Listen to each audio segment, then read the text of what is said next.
Hi everyone, welcome back to our Note to Self podcast. My name is Natalia and I'll be your host today. And we have Andrea as our co-host.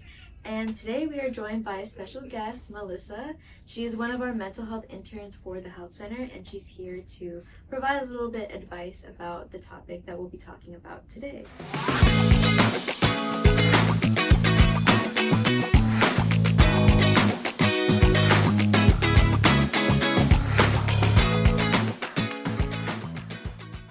Before we get into today's topic, I'd like for everyone to introduce ourselves. So for our ambassadors, this will be name and major, and for our guest speaker, name, health center role, and brief background.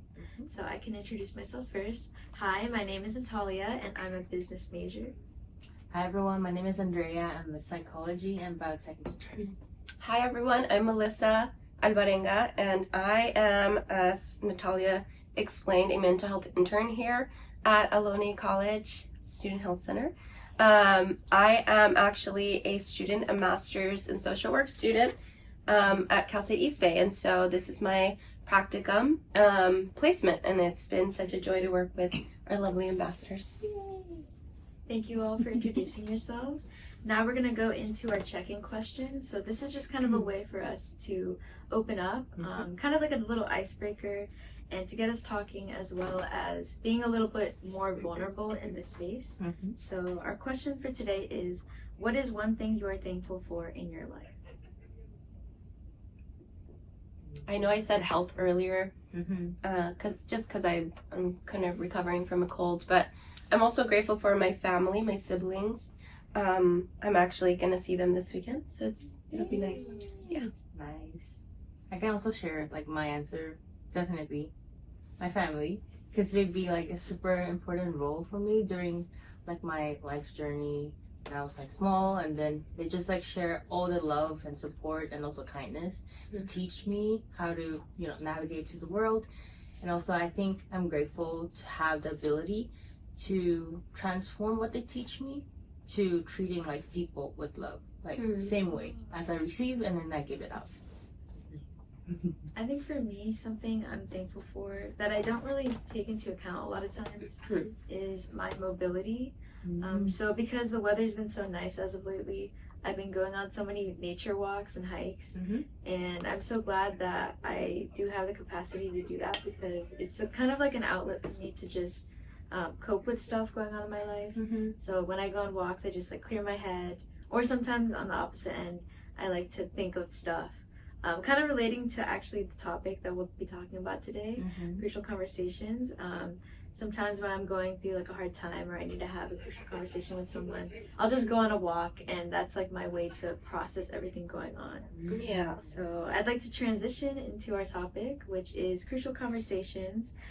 And for our audience who might not be super familiar with this topic, a crucial conversation is a high stakes discussion between two or more individuals where the stakes are high for both parties and opinions vary. This can be based on different like experiences. It could be age, background, also demographic, and emotions run strong. And in addition, the outcome can significantly impact relationships and performance. Now, I want to open the floor to our guest speaker, Melissa, who is a trained professional on this topic, to dive a little bit deeper into what crucial conversations are and to share more about the common types we may have with individuals in our own lives. Yeah. Thank you so much. So I was already prepared to say what is a crucial conversation. You said it really, really well. I think lots of times we don't when we say crucial is such a strong word. But sometimes it's like a courageous conversation. And sometimes we think we have to have a courageous conversation when it's not really that big of a deal. But to us, it might feel like it. So I guess back to your question of like, what does it entail? I think it could be definitely between two people, or it could be between, excuse me, multiple people. It doesn't have to be just between you and I. It could be like, hey, I think we all need to have this really important conversation. And I think one thing I want to note is like, when do you know? And I know we'll probably talk about this, like when do you know to have one? It's when we're feeling a little bit of turmoil inside, or discomfort, or we're feeling some type of resentment because we're thinking about, this conversation we have to have, but we're not having it, so things are not really clear in our minds. And so feelings start kind of, coming up. And so all that to say is that it sounds scary, but honestly, like 9 out of 10 times, once we have that conversation, and if we approach it in a way that is respectful, and we continue to have that goal in mind of what we want the outcome to be, I think most of the time it goes well. So I'll pause there because I feel like I'm rambling. What was the second part of your question? It is, what are the common types that we may have with questions? So yeah, this one's interesting because there's not really a certain type of crucial conversation, right? Like, it's mostly like the styles and the approaches that we have. One of the things, it's sort of, and I'm thinking about this in two ways: the crucial conversations and the way we approach conflict. Sometimes they go hand in hand. And we've talked about this a lot with our ambassadors, right? Just recently. Our approach to communication could be aggressive. It could be passive aggressive. All of those terms and topics that we've discussed. But at the end of the day, the type of crucial conversation it all depends on like what do you want your outcome to be? Do you want your relationship to strengthen? Do you want to share how something that someone said or did impacted you? Or do you want to strengthen or get clarity on a topic with someone? So when I say this, I don't mean like what's the word I'm looking for? Like, there's no types necessarily within conflict management or crucial conversation. It's more about like, what is your goal? Like, do you want to clarify something? Do you want to share or express your own thoughts and feelings? I don't know if that makes sense. Yeah. I think that's a great explanation. And especially in everyone's lives, you really have to, there's going to come a time where you have to have a crucial conversation. Always. With someone. 100%. And it could be super difficult. And I wanted to open the floor for anyone to share, to describe a time when you felt like you needed to have a crucial conversation with someone. And if so, did you have the conversation? And how did it go? And if not, then why did you avoid it? I can share first. So mine would be, I just like recall the styles that you share. Like, you can either have it like between two people or with a group. So mine would be like with a group. So we're like 6 besties together. And that time we were having like our graduation trip to Thailand. And we, do some fun things, enjoy the night. We go to clubs. And because like we go out with a bunch of like a group of big people. And what happened is everyone is like, enjoying the night, drinking, and then they all drunk. I'm the only one who's sober, and I didn't have any alcohols because I know that someone needs to take care of someone, right? Be the caregiver. So I'm the one. But then, like, what happened is everyone is drunk, and then they're not able to control themselves. But also, our tour guide is also drunk. And we're in the place that we don't know, like, what's gonna happen, how we're gonna go home. So at the same time, I'm like super tense because I need to manage all the things. But my friends, like one of my friends, they, instead of like taking care of other people, because we're all girls, so I know it's like super, you need to pay attention of the surroundings. But then she, instead of like doing the same thing that I'm doing, but then she, go around, take pictures, selfies. So I was like, girl, what are you doing? So that kind of thing is like deep in my head, and then I'm kind of like having some emotions. But then what I did is I didn't open up the conversation because I was like, you know what, I'm like tired. I don't want to have a fight, especially in this time, so I just keep it myself. But then it creates a lot of like, story drama within Excuse me, can I say something about that? I think the thing you're depicting, which for all of us who are feeling similar, right? We want to have a conversation because there's some feelings, either frustration, anger, all the things. But then we start creating a narrative.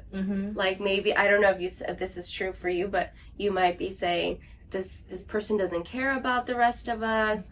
This person is selfish and not really like paying attention, or doesn't care about our safety. There's this big narrative that's happening, and that is what causes the feelings and emotions to kind of ramp up, right? So you're more frustrated because you're already assuming, making assumptions about what's happening.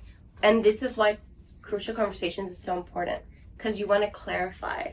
Like, if you were to tell this person, hey, like, yesterday or last night, like, it seemed like you didn't really care, or you were not really paying attention to, you know, the needs of the group and, like, or the safety, whatever that might be. Like, can you clarify, is that how you know, is that true?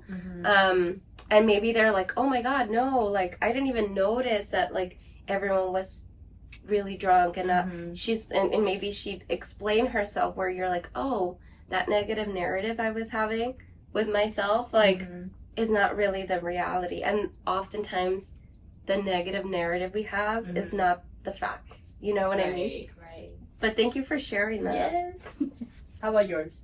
I think a time when I should have had a conversation with someone, but I kind of didn't, was when I was actually a part of an internship that Aloni offered. It was called Business Experiencia, and we were paired in different teams. And there's different leadership roles, and I assumed the role of like project manager. So I kind of had a little bit more lead for our project, and I was overseeing our team. And it was a 10-week like program thing, and we were working consistently. I think we started very strong, but then this was kind of like after spring break. It was partially my fault. I didn't really check in with the team, and we kind of didn't do anything for like a week and a half. There wasn't too much communication, but our project was going to be due in like 2 weeks, and we really had to ramp up the workload. And I kind of gathered the group members together and like told them about this, and we tried to set some initiatives. But there was one group member that was a little bit distant, and they weren't really putting in the work. And we had about like a week left, and we had to rehearse our presentation, prepare our proposal, do the slideshows and everything. And that person wasn't really helping at all. And it was not really hard to get in contact with them, but hard to motivate or convince them to be like, motivated to work. So that was something I was super struggling with, and I didn't really know how to talk to this person, because the thing was, we were all kind of like team members.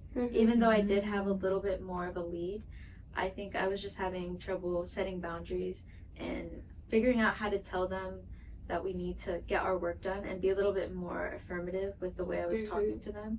So instead, I was like afraid to, you know, be like assertive like that. So I kind of just let stuff happen, and I had the other group members take on more workload, but it created a little bit of like tension between us. And I think overall I just avoided the conversation because I didn't want to create any enemies, especially because our project was almost done and it wasn't like a big deal. I mean, it was a big deal to like at least me, that we're all splitting the workload. But I just didn't want to have that conversation because I didn't want to increase the tensions. But yeah, that's a time that I should have had a conversation with this person, but instead I kind of kept silent. But yeah, that's my experience. What was the outcome of that? You just kind of like... We kind of just split the workload and you let it go. Kind of let the person slack off a bit. Yeah. I think at the very last minute they kind of contributed. Yeah. And I try to find ways where I could communicate that we need to get stuff done. Yeah. But ultimately they weren't really as concerned as the rest of us. Like, there was no, I'm trying to figure out the word. There was like no motivation for them at that. I see. Yeah. Or no urgency, that's the thing. I see. I have a few that I can share, but I'm trying to think if I should share one from my current program, or a personal one. Okay, I'll share the one from my MSW. So we, in my program, sometimes they put us into groups and we have to work on assignments together. And similarly, there was one person that was not, I would say like this person wasn't, she would agree to her part and then wouldn't deliver, and so it was impacting our group's ability to kind of like finish the assignment. Every 2 weeks we had an assignment with the same group, so every 2 weeks we would come to the same conclusion that this person wasn't contributing. So that meant that we all had to like last minute do her part, And it was to a point where we were being a little bit more proactive and saying, hey, like, would you be able to do it? Like, and let us know if you can't ahead of time so that we can, like, contribute so we can get full credit. And this person, we all actually, you know, some of us had that initial crucial conversation of like, hey, we noticed that you haven't been able to meet the deadlines. Like, you know, it's impacting us. We shared it openly, and she was very like, I'm so sorry. I'm just, you know, struggling. And she shared, but it continued. She just didn't communicate her needs, didn't communicate with us.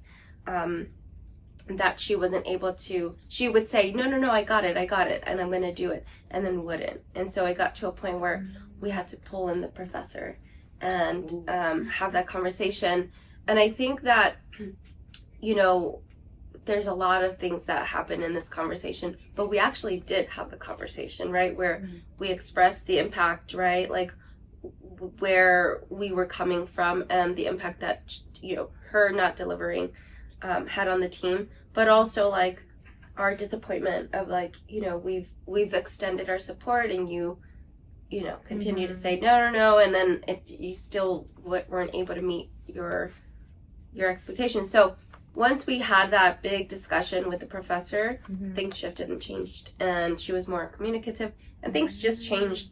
But it was hard because we felt like we had already had those smaller crucial conversations, and it just didn't pan out well. But at the end of the day, we got an A+. So that was, you know, that was great. So that was it was uncomfortable, and that's what crucial conversations are. They're uncomfortable. But if I wouldn't have had that conversation, or my team wouldn't, I think we would have been very resentful, very frustrated, and very angry. And I think now I just have my sense of what happened is like I eventually became more understanding and more patient, and still upset that, like, you know, we had to run through this a little bit, but it changed the way I felt about the situation when I actually had the conversation.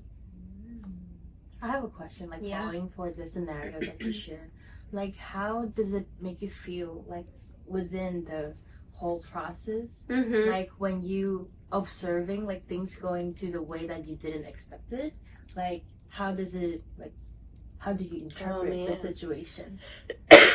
You mean, like, in this case where last minute we had to, like, it's very frustrating. I would say I would consider myself to be a very considerate, very communicative, very prepared person. So if I know that I'm not going to have something ready, let's say in this case, ahead of time, I over communicate and I tell my team, hey, and I'll give a date of like, I know I said I'm gonna finish this by Friday, but I actually need a few more hours, so can I send it to you Saturday? That's me. I'm very proactive in communication. So it's very hard for me when someone isn't, but I also understand that we're all different, and we all, to your point of like, what is a crucial conversation? We all have different backgrounds. We have different experiences that really impact how we approach or how we, I guess, like, observe a situation. So all that to say is that it is frustrating. My first instinct is not to pause and, you know, think and strategize on a crucial conversation. My first instinct is like, what the heck? Like, why are you not putting in your work?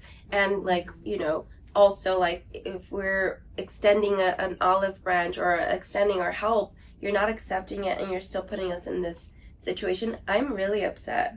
You know, because at the end of the day, I really care about consideration of others, and I really value communication and community. And so if I don't feel like you are respecting those things within a group, I get really upset. But I have to pause and say, there's much more to the story that I'm not sure what's happening. So, and she was going through a lot in her life. She was going through, like, some health stuff. And at the end of the day, like, I felt really bad because of how I initially reacted. I didn't react towards her in that way, but in my body, and I was like really pissed. Like, I was like, I want my A. And so I'm glad I paused, because once I learned why, it didn't, honestly, in my opinion, it didn't excuse her not communicating with us Mm-hmm. and not being totally open and transparent because our grade was on the line. That doesn't excuse it, but I had more empathy for her. Interesting. I I kind of like reflecting back to my like current what I'm like encountering. So Yeah. I kind of have like ideas about how I can deal with like example. Mm-hmm. And I really appreciate like how you share like the emotional part, because I think that's a lot of people going through, but without like having a chance to maybe talk with other person and also like maybe just Yeah. analyze, because it's hard when you want to recognize the thing that you're not familiar with. Totally. And of course, like probably that will be like the first time that you Yeah. encounter that. So thank you for sharing, everyone. Yeah. Now that we understand like how and what it counts to be like a crucial conversation, I want to dive a little bit deeper to understand like how do we sense like this is like a timing to start a crucial conversation, or like the reason why we think this is important Yeah. to start it. And also, as Natalia mentioned, and also as Melissa mentioned, like we all come from a different background. Like we have different upbringing, we have different culture, we also have different styles of like communicating with each other, right? So I think Melissa can guide us with her professional knowledge through like maybe some of the key features in the conversation, Yeah. and also share with us how people usually react towards like the crucial conversation. Oh yeah. So I just want to make sure the question is like, how do we know that we should have a crucial conversation? And why do we think? Why do we think? Okay. Mhm. I would say it goes back to, and I don't know if you noticed in my story, and I'll point them out. My values, for me specifically, when my values are compromised or they're not respected or the values are unaligned with the other person, I feel like that's when I need to have a crucial conversation, because then these feelings and emotions kind of come up, right? So community, communication, consideration, those are actually some of my top values. And when this other classmate of mine, I with her not necessarily, like when she didn't show up with her part and she wasn't communicating with us that she was having trouble like doing her part, and I just felt like those values were compromised, right? Like she didn't care that we were a group and we were in a community together, working towards the same goal. In my mind, this is what I was thinking. She's not considerate enough because, she just thinks we're all gonna just, change our schedule to like do her part because she's not gonna, meet her expectations. And then the third was communication. She wasn't communicating with us ahead of time that she needed support, or that she wasn't gonna be able to submit her portion of the work. So those three things, I'd say if your values are compromised, and this is a good practice, if you're feeling some type of way about something, kind of say, okay, why am I feeling this way? Are my values being compromised? Are my values, on the line? And oftentimes the answer is yes, if you're feeling strongly about something. And so I would say that's when right? When you need to have a crucial conversation.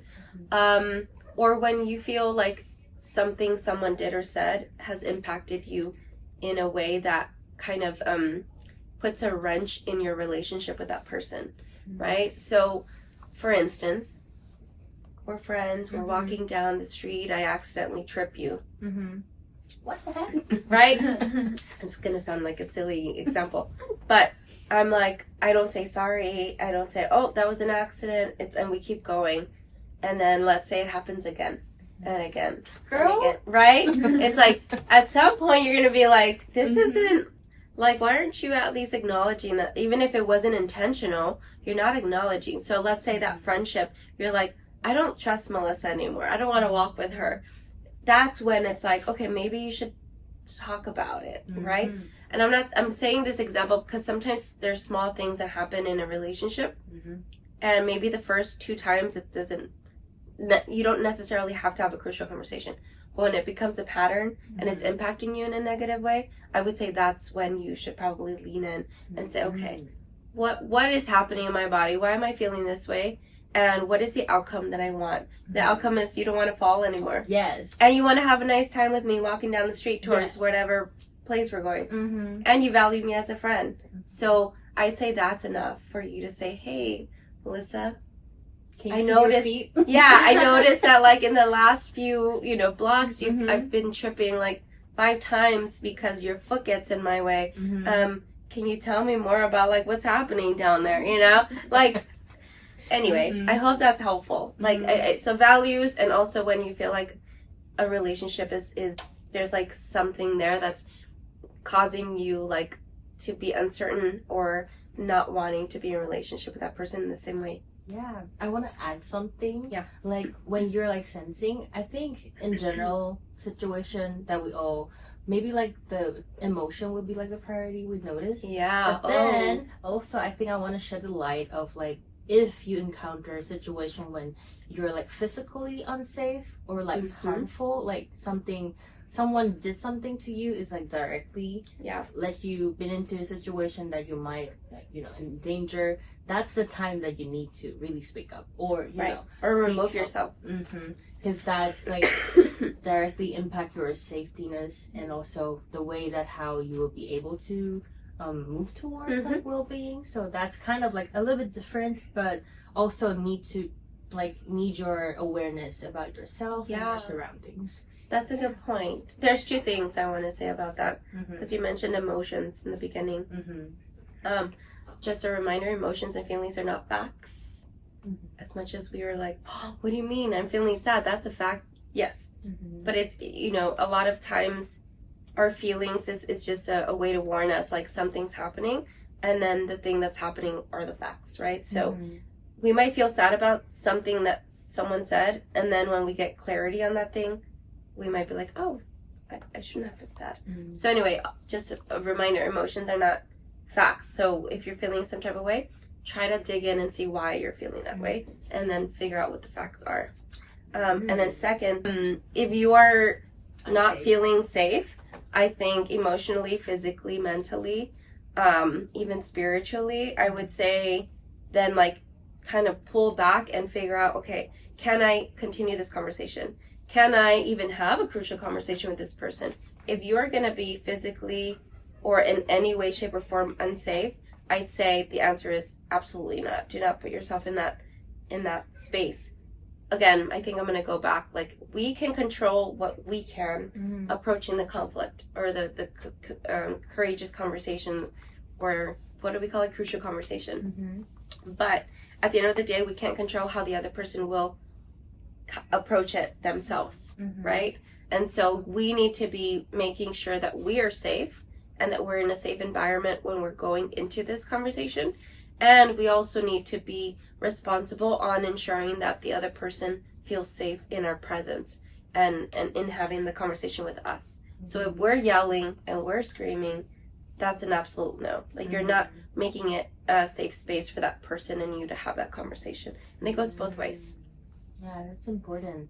I want to like kind of open up the floor, maybe inviting Natalia to share your experience, like, because I know usually people react towards like crucial conversation will have maybe like shy away or like pull themselves out without like don't need to take that steps to start the conversation, or they'll be like a little bit aggressive, like yelling, or like very strong emotions, strong feelings that leads how they behave and how they react towards the situation. Like, I remember like you share your experience. In your case, do you think that you lean towards more silent person or more aggressive or like violence? Before you answer that, I just want to name in the terms in crucial conversations like silence or violence. Either silence, you shut down, or violence doesn't mean physical. It means yelling, being aggressive, name calling. So I just want to, for the viewers, I want to make sure that they understand those 2 different. Go ahead. I think I definitely lean more towards silence. So if someone brings up something, I'll kind of immediately shut down. I think, honestly, I kind of saw it as a bad thing at first. But I think it creates space for me to process stuff. Because I definitely need time. Like, I'm someone that needs time to process things. And I don't like reacting right when someone tells me something or right when a situation is unfolding, because then I'm not really processing anything that's happening, and I'm just acting on immediately what I feel when hearing that information. And I just need some time to sit with things and understand how I feel. So I definitely lean more towards the silence, where I shut down and I kind of don't really vocalize exactly what I'm feeling at the moment. But I think with family members, I lean a little bit more on the violent side. I think it's just like a different dynamic. I resonate with that. Yeah, but just people in general, I think I'm more on like the withdrawal side. Yeah. Do you feel like when you go silent, you like stay there in that space, or do you come back? I think I stay there. Maybe I'll kind of like talk about whatever's going on a little bit, but I think I'll reapproach the situation like a little bit later. Yeah. But definitely Because not in the moment. there is a difference between like, hey, I need some time to process this before we talk about it, and then there's a difference between that and like you just been like, nope, nothing's wrong, I'm fine. You know what I mean? Like those are two different things. And I think silence in this case is like you shut down completely and you're not able to come back from that. So what you're expressing or explaining sounds more like, which some of us do need more time to process before we engage, and that's okay. And it's okay to name it in a conversation. Let's say someone approaches you and says, I want to talk to you about this, and then they express how they're feeling. You're like, oh my god, I want to process this before I continue the conversation. It's okay to say, like, thanks so much for like sharing that. Maybe if you feel like the need that you need to apologize and say like, I need time to process, but like I would love to talk about this. Maybe tomorrow we can have coffee and we can like reconnect. How does that sound? I think that's good. That's not necessarily silence. That's more of like, I just need time to process. Interesting, because the reason why I want to like let Natalia share is that because during the conversation, it's not all the time that we're gonna go all the way as we expected, and it's really important to have like maybe like a stop or just let also like give a space for other people to process the information, but also use the time that you can reflect and rephrase the words that you share, because words is like impactful and it creates a lot of things. Like maybe you can ruin a relationship or you can make it better, right? So it's really important to like have like the pause and also to understand how like reflect back to the point that you mentioned, like the values and the expectation you want, how like this conversation can help the relationship. Right. That's important. And I feel like I'm talking a lot, so I apologize. But one thing that came up for me, as I heard you speaking, is especially in a relationship that you've been in, or a friendship, or a family, or a romantic relationship. If you know that the other person, let's say, needs time to process, like that's information for you to say, okay, I need to have this conversation. I know this person needs time to process, so I'm gonna give them a little bit of information. Say, hey, I kind of want to talk to you about this thing that happened yesterday, and then you go in to kind of summarize what happened, the impact that it had on you, and then say, can we talk about this at some point whenever you're available, or kind of give them a heads up, or if you know someone is like gonna go straight to violence, saying, hey, I have something that I want to share with you, but I don't want this to be like an argument. I just really want to be able to share how X, Y, and Z impacted me, and kind of gauge, right? And like approach it in a way that's like kind and respectful and graceful, to, especially if you know how the other person, their first instinct, is it silence or violence? So giving them that opportunity is important. Yeah, I agree. And also, I'm curious, like, if when you're like, because I'm thinking when I'm like playing in the roles of like having a crucial conversation, I think a lot of time I'm like reflecting myself a lot. But then I think during a conversation, it's also important for the other parties to, if they want to have this conversation or not. So how can we like identify if it's a good starting point to, recognize everything, or it's not, necessary, or not, it's not like, maybe it's not the timing to open up. Yeah. That's interesting. I think if it's causing you a lot of anxiety or resentment, or like it's causing, for instance, like someone cut me off on the freeway this morning. I don't care, right? Like, it happened. I'm done with it. Like, if that's how you feel, like, like someone did something or said something, you're like, oh, I know they're having a bad day, so I'm not taking this personal. And you might be okay, like, you're going to move on and move forward. Then I would say, like, not everything has to be a crucial conversation. But if this person does this kind of like that example I gave, if I'm constantly tripping you over, and you're like, all right, I can't do this anymore, I need to talk to you about it. I don't know if that answers your question. Yeah, because I'm also thinking, like, in some situation, like, for example, languages that we use. Like, I come from a background that the language that we chose to use is more passive and not, like, directly on point. But then, like, a lot of people, like, here, when I'm, like, studying abroad, I learned that the communication style is a little bit different. Like, people will go straight on the point, like, hey, you make me feel uncomfortable. Let's have a conversation about that. But then, in my culture, that considered, like, aggressive. Oh. Like, how did you balance that kind of? I would say language is super important. Even the example you gave, like, hey, you made me feel uncomfortable. That is, and we talked about this in the facilitation, the workshop, is like, that's already blaming and shaming that person. You did something that made me feel this way. Even though that's true, there's a way that we can, like, approach and say, hey, when you said X, Y, and Z yesterday, it made me feel uncomfortable. You see the difference? It's not blaming that person, like, you are making me feel uncomfortable. It's like, hey, the thing that happened and that thing that you said, this, it made me feel this way.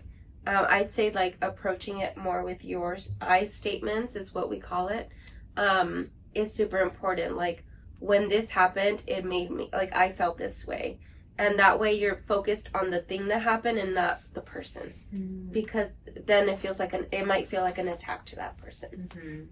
So I think language is everything when it comes to this.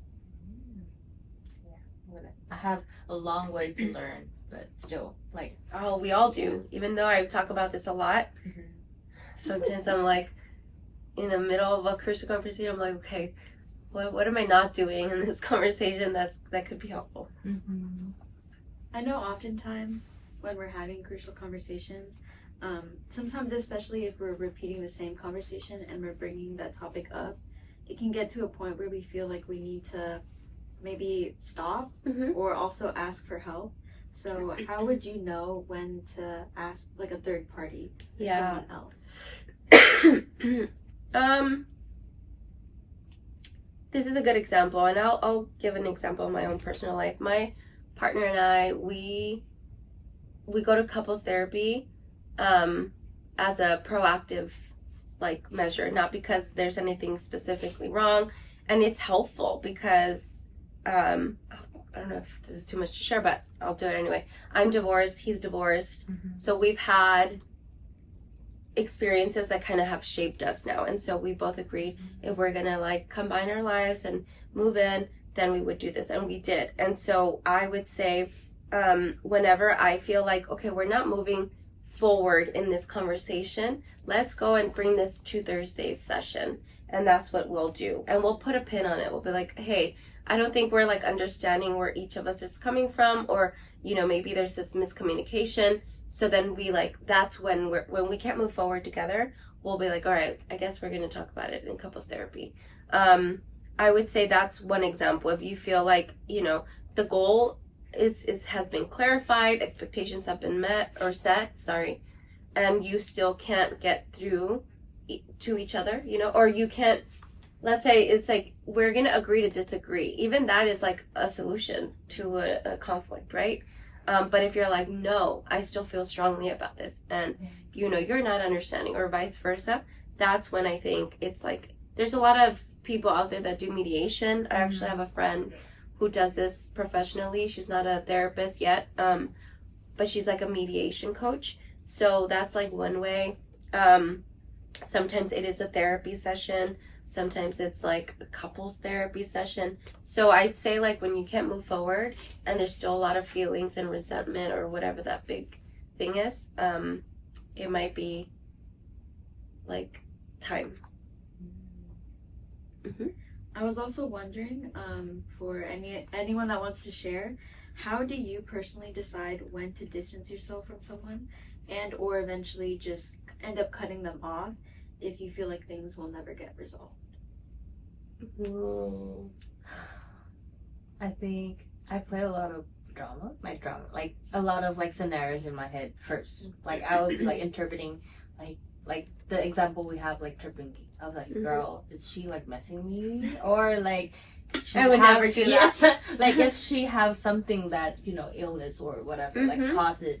Like I would play a lot of things and then like think, which spend a lot of time. Like I feel like I spend a lot of time on it, and then also my energy, everything, which might potentially pull me to a situation that I might have a lot of assumption coming up, which I think it's not like respectful for the relationship because it's not like facts. Right. Yep. Assumptions are not facts. Yeah. So I would say, yeah, just, you know, have time to process it. Yeah.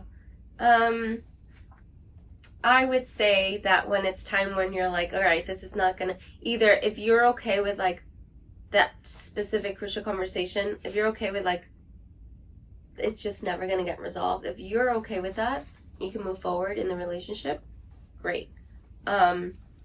If it is something that you cannot resolve and you've tried all of the ways possible and it's actually impacting you in a very negative way, I'd say start with boundaries. What boundaries can you have?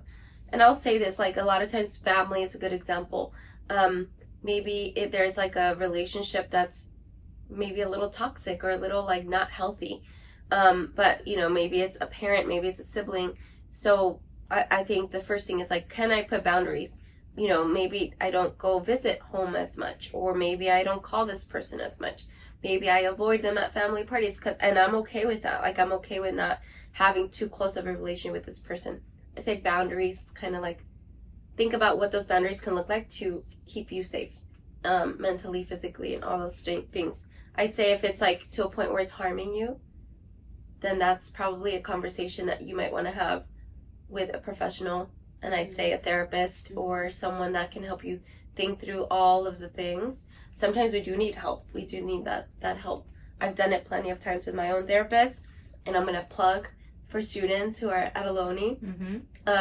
We do have counseling here, so if they're experiencing something similar, they can definitely come and sign up for therapy sessions here. And I think having that thought partner to talk through, like when it's time to kind of cut the cord on that relationship, there should be some steps before that, you know, unless it's, again, very harmful physically, then I'd say immediately. I can quickly share for me, kind of like what you're saying, like impacting your well-being. I think if it becomes, like, if it gets to the point where like emotionally you don't feel safe around this person, or especially physically, then that's when it's kind of time to just end the relationship if you're able to. Because I know for families, it's like you have to live with them, Right. You're constantly seeing them. So I think what you shared about setting boundaries is super helpful. But I'd say if it isn't someone that is necessarily going to be in your life, I'd say if you're experiencing constant disrespect from that person, then that's kind of when I personally know when to kind of just check out of that relationship and end up distancing myself from that person. Especially if I'm like someone that, like, if you're not really adding value to my life, then I don't really need you around, especially if it's negative. Right. Because I'm fine with my solitude. Yeah. That's what I've learned about myself.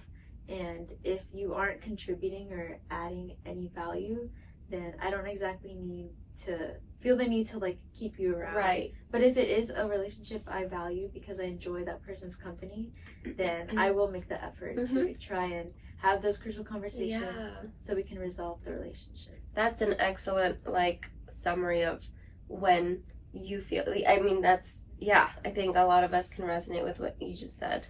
I want to say one more thing, and I'm not an expert in this, but I feel the need to say this as a MSW student and a therapist in training, is like there's always that like the side of like abuse, right? Like I think I want to name like when someone is in a very violent situation, it's not as easy to just cut them off or to have these crucial conversations.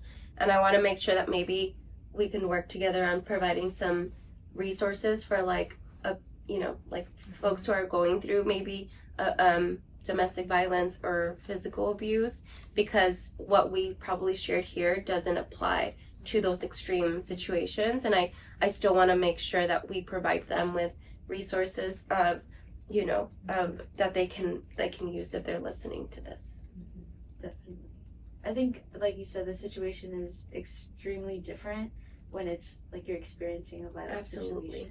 And like me saying like, well, you just remove yourself, that doesn't apply to those extreme cases. So I just wanted to make a note of that, because I feel the need that like it's not always easy for people to do what we're saying, right? And if it's an extreme case. I really enjoy like this episode because I also learn a lot. Why don't we like share like one maybe takeaway or like note to self for ourselves to close up this episode? I can go first. I think I want to share what I learned is that like be intentional and also be aware of like the words that you're choosing when you are like when emotions are running high.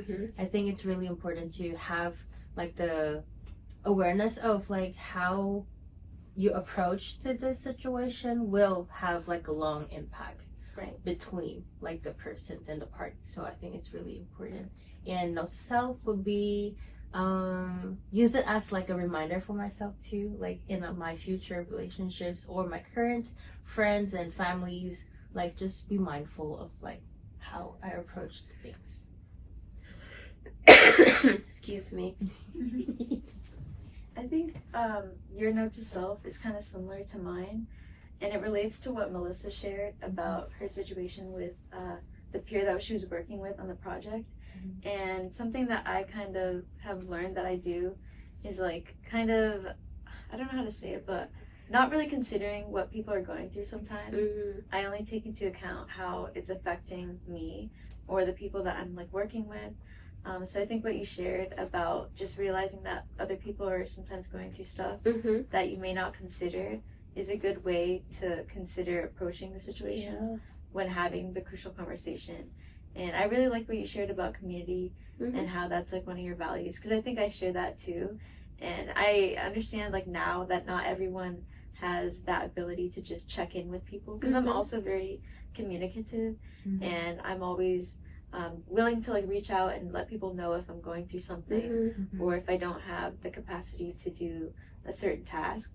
And now that you've mentioned like your experiences, I'm reflecting and like not everyone does have that, or it's not as easy for everyone. So that's my takeaway from this episode. Just be mindful of stuff like that.